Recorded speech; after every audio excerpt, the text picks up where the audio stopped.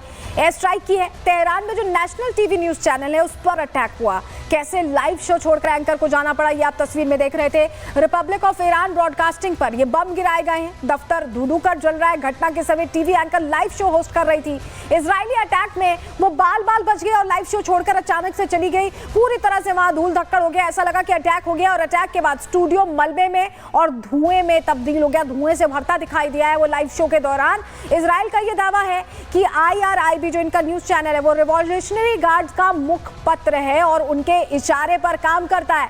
एफी डेफरिन जो IDF के प्रवक्ता है, उन्होंने बताया कि इसी वजह से इस न्यूज दफ्तर को हिट किया गया। सुनिए क्या कह रहे हैं।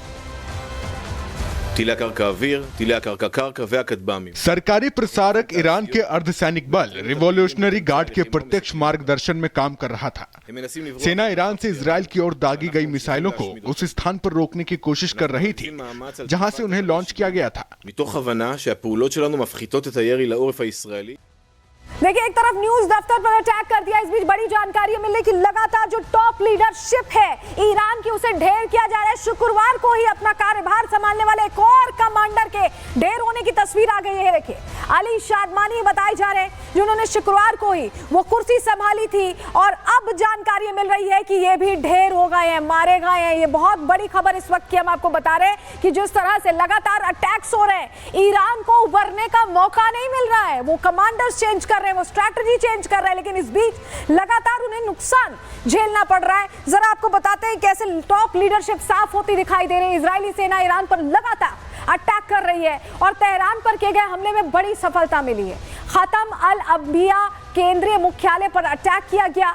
खत्म ब्रिगेड के प्रमुख अली शादमानी, जिनकी हमने आपको तस्वीर भी दिखाई, यहाँ भी तस्वीर दिखा रहे हैं, उन्हें मार गिराया गया है। शादमानी सुप्रीम लीडर खामनेई के करीबी बताए जाते हैं, सलाहकार थे और कुछ दिन पहले ही खत्म ब्रिगेड की कमान उन्हें सौंपी गई थी। तो अब आप समझिए कि ये पूरी तरह से उन्हें कमान सौंपी गई और शुक्रवार को ही उनको जिम्मेदारी दी गई और ज्यादा दिन बीते नहीं, 3 से 4 दिन में पूरी तरह से फिर से इजराइल ने शून्य कर दिया उस लीडरशिप को जो खड़ा करने की कोशिश ईरान कर रहा था। इस बीच आपको बताते हैं खत्म ब्रिगेड है क्या, जिसकी जिम्मेदारी शादमानी को दी गई थी। चलिए जानकारी जल्दी से आपको देते हैं। दरअसल खत्म अल अंबिया ईरानी इंजीनियरिंग फर्म है और इस पर इस्लामिक रिवॉल्यूशनरी गार्ड कॉर्प्स का नियंत्रण रहता है।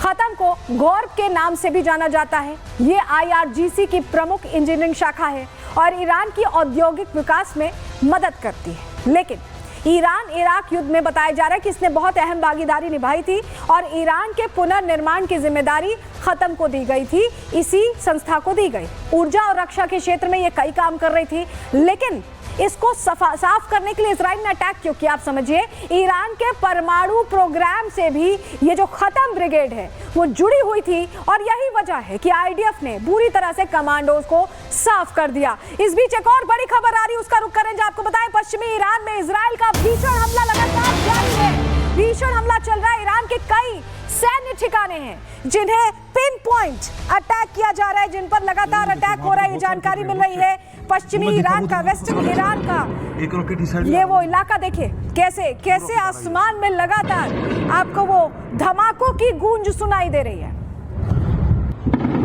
ओह, एक और गया। ओह, एक और गया।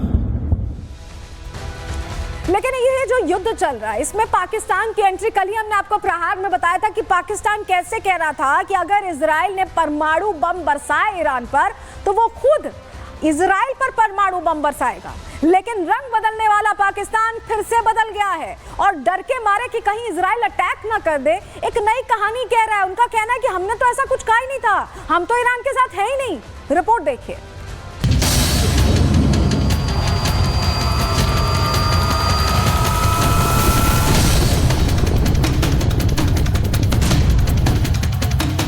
इजराइल और ईरान के बीच पिछले 5 दिनों से भयंकर युद्ध जारी है, जहां ईरान इजराइल पर लगातार बैलिस्टिक मिसाइलें दाग रहा है, वहीं इजराइल ईरान के परमाणु प्रोग्राम को पूरी तरह ध्वस्त करने पर आमादा है। इजराइल के साथ अमेरिका इस लड़ाई में खुलकर आ गया है। हथियारों की सप्लाई और जंगी जहाजों की तैनाती कर दी गई है। सुपर पावर अमेरिका चाहता है कि इस जंग में कोई तीसरा देश दखल न दे। इसी बीच ईरानी राष्ट्रीय सुरक्षा परिषद के सदस्य मोहसिन रजाई ने एक बयान देकर खलबली मचा दी है। रजाई ने दावा किया था कि अगर इजराइल ईरान पर परमाणु हथियार का इस्तेमाल करता है तो पाकिस्तान इजराइल पर परमाणु हमला कर देगा।